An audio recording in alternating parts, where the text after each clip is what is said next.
Hello and welcome back to our bedtime series, and we're going to continue reading George Speaks by Dick King-Smith, and this evening we're going to do chapters 2 and chapters 3. Okay, so where had we left off? Laura had discovered that her little baby brother George can actually speak. So the adventure continues. Let's find out. Chapter 2. For the rest of that day, Laura was in a state of great excitement. She kept grinning to herself and hugging herself and doing little dances when no one was looking. Fancy having a baby brother who could talk. Think of all the things we can talk about, she thought. What a lot there will be for me to tell him. Or will there? She watched George being bathed, kicking away just like any other small baby, while his mother supported his head with one hand and with the other flicked the warm water over his sticking out tummy. I shouldn't be surprised, thought Laura, if there's nothing I can tell him. He probably knows it all already. He looks clever, doesn't he, Mum? She said. Clever? Said her mother, laughing. Why, he's only a baby, Laura. Babies don't know anything. But he's beautiful, aren't you, my little ookie-pookie puppet? Said George. Laura didn't get a chance to be alone with George before bedtime, but she spent the whole night, it seemed, dreaming about him. In one of her dreams, she took him to school with her and carried him into assembly. Laura, said the headmaster, that child is far too young to come to school. But sir, said Laura, he's very intelligent. Intelligent, is he? Said the headmaster, while all the children laughed. I suppose he knows his tables. Of course, Laura said. The headmaster leaned down towards the baby, who was sitting on Laura's lap. Well, young man, he said, perhaps you could tell me the answer to this. What's 3 times 9? 27, said George. He looked scornfully at the headmaster. I would have expected you to know that, he said. When Laura woke up next morning and remembered that dream, it seemed fantastic. Fantastic to think that a tiny baby could do sums, or talk for that matter.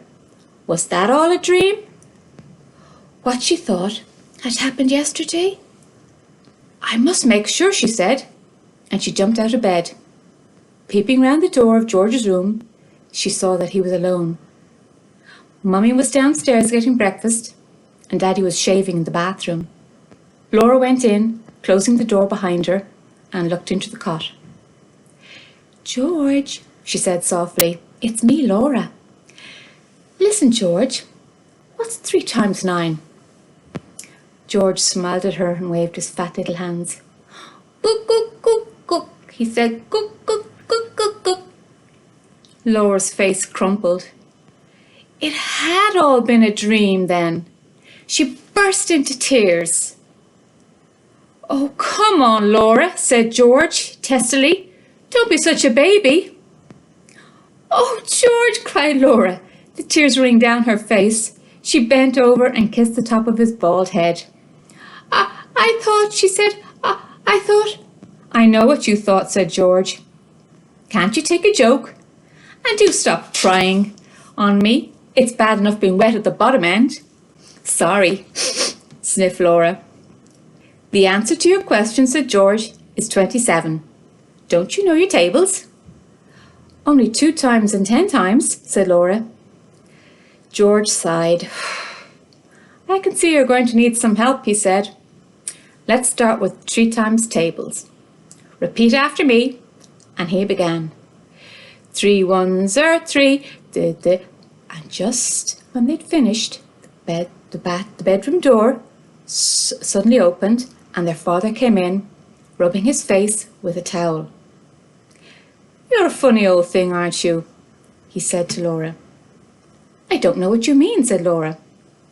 Well, I was standing outside listening to you saying your tables, and you said everything twice over. I remember it better that way, Laura said. Bloop, bloop, bloop, bloop, George said. Anyway, you got them all right. I didn't know you knew your 3 times. Clever girl. Wonder if you'll be as clever when you're Laura's age, George. Bloop, bloop, bloop, bloop, bloop, said George. Downstairs the telephone rang. It's for you, their mother called, and their father went out of the room. Golly, said Laura, we nearly gave the game away. I didn't know Daddy had finished in the bathroom. George smiled. It was a close shave, he said. Chapter 3. There weren't all that many chances Laura found to talk to George.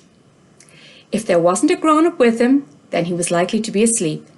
He slept a great deal. Once, Laura had woken him from an afternoon nap, and he had been quite grumpy. Don't you understand, he had said, that I must have my 18 hours? But sometimes it all worked out just right. Like the sunny Saturday morning when their mother had put George in his pram and said to Laura, would you like to push him around the garden for a little while? Oh, at last we are alone, said Laura in a dramatic voice, once they were as far as possible away from the house. What's up, said George. You sound worried. I am, said Laura.